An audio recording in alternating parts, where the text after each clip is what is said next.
So we spoke yesterday about underappreciated players with Jamie Osborne. So let's stay in that lane. Because there's a bloke who, after 12 years of playing in the French jersey with Les Bleus, has unbelievably just won his first Six Nations title. Charles Ollivon. And I genuinely hope that when he retires, he's talked about as one of the greats of French rugby. Let me explain. Only Dan Sheehan has scored more tries as a forward in the Six Nations history than Charles Ollivon. Let that sink in. This isn't just a workhorse. This isn't just a line-out option. This is one of the most productive forwards the competition has ever seen. And when you look at that star-studded French team, who do people talk about? They obviously talk about Dupont, Jalibert, Ntamack, Ramos, BLBRA. Even in the pack, Gregory Aldrit in the past has had a lot of the limelight. And fair enough, they're all class. But Ollivon, he's just the glue of that team.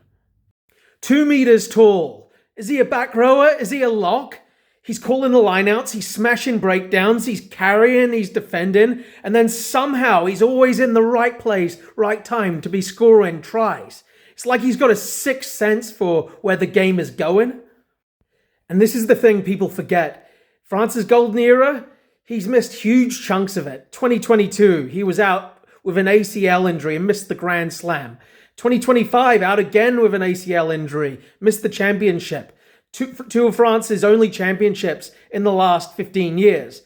While France were lifting trophies, their captain, their leader, he wasn't on the pitch.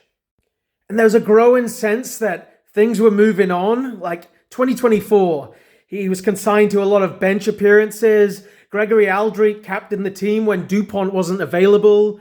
There was real questions about whether or not he was still central to this French team. Like, you could feel a transition was coming. New players like Alexandre Roumat, Oscar Jégu, Paul Boudon, they were all coming into the team, and you were wondering whether Ollivon was going to last that much longer. But great players don't disappear. They adapt.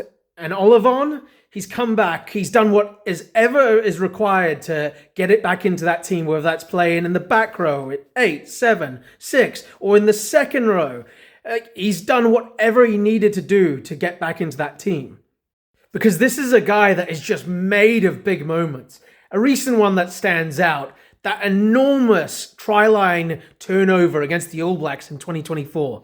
I remember watching it thinking it was Alexandre Roumat, the new flanker, the next shiny thing. But no, it was Ollivon, who had just come onto the field, just doing what he does.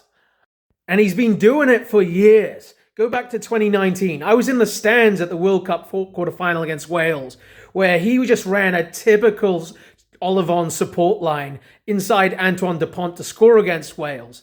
He's always there. He's always delivering. And that's why this title matters. Because this isn't another French player just winning a Six Nations. This is a bloke who led them through the rebuild, missed their peak through injury, came back when people thought that he might be done, and he's still standing at the end of it. So yeah, like when Charles Ollivon retires, if he's not spoken about in the same breath as the Harry Nordekes, the Bonairs, the Betsons, the Dusatoirs, we've got it completely wrong. Because players like him don't shout. They just deliver every single time.